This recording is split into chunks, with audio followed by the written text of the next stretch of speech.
தாமிரபரணி பொறியியல் கல்லூரியின் கட்டிடவியல் துறை சார்பாக அனைவருக்கும் வணக்கம். இன்று இந்த காணொளியில் நாம் பார்க்கவிருக்கும் தலைப்பு சாயில் வாட்டர்.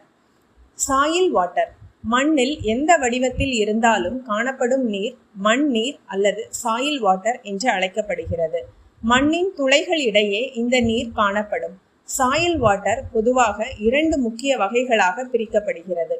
ஒன்று ஃப்ரீ வாட்டர், மற்றொன்று ஹெல்டு வாட்டர்.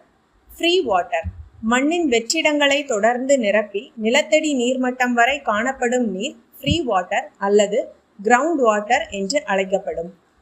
இந்த நீர் வெளிப்புற விசைகளுக்கு உட்படாமல் அதன் சொந்த எடையால் மட்டுமே செயல்படுகிறது என்பதால் இதனை ஃப்ரீ வாட்டர் அல்லது கிராவிட்டி வாட்டர் என்றும் அழைப்பார்கள். ஹெல்டு வாட்டர் சில ஈர்ப்பு விசைகளின் காரணமாக மண்ணின் துளைகளில் தங்கியிருக்கும் நீர் ஹெல்டு வாட்டர் அல்லது பிடிக்கப்பட்ட நீர் என்று அழைக்கப்படுகிறது.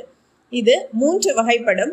ஒன்று கேபிலரி வாட்டர், அடுத்து ஸ்ட்ரக்சுரல் வாட்டர், கடைசியாக அட்சார்ப்டு வாட்டர். கேபிலரி வாட்டர் மண்ணின் துளைகளில் கேபிலரி ஃபோர்ஸஸ் காரணமாக தங்கியிருக்கும் நீர் கேபிலரி வாட்டர் என்று அழைக்கப்படுகிறது. இந்த நீர் நிலத்தடி நீர்மட்டத்துக்கு மேலாக கேபிலரி விசையினால் உயர்த்தப்படுகிறது. இது மண்ணின் வெற்றிடங்களில் நிலைத்த நிலையில் காணப்படும். ஸ்ட்ரக்சுரல் வாட்டர் மண்ணின் படிக அமைப்புடன் இரசாயன ரீதியாக இணைந்திருக்கும் நீர் ஸ்ட்ரக்சுரல் வாட்டர் என்று அழைக்கப்படுகிறது. வெறும் 105 முதல் 110 டிகிரி செல்சியஸ் வெப்பநிலையில் சூடுபடுத்துவதனால் இந்த நீரை இயல்பாக நீக்க முடியாது. அடுத்ததாக அட்சார்ப்டு வாட்டர் மண் துகள்கள் வளிமண்டலத்திலிருந்து ஈர்ப்பு விசையின் மூலம் தங்களது மேற்பரப்பில் உறிஞ்சி வைத்திருக்கும் நீரை அட்சார்ப்டு வாட்டர் என்று அழைக்கப்படுகிறது.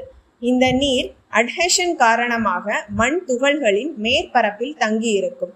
இந்த நீரில் ஹைக்ரோஸ்கோபிக் வாட்டர், ஃபிலிம் வாட்டர் என்று இரண்டு வகைகள் ஆகும். நன்றி.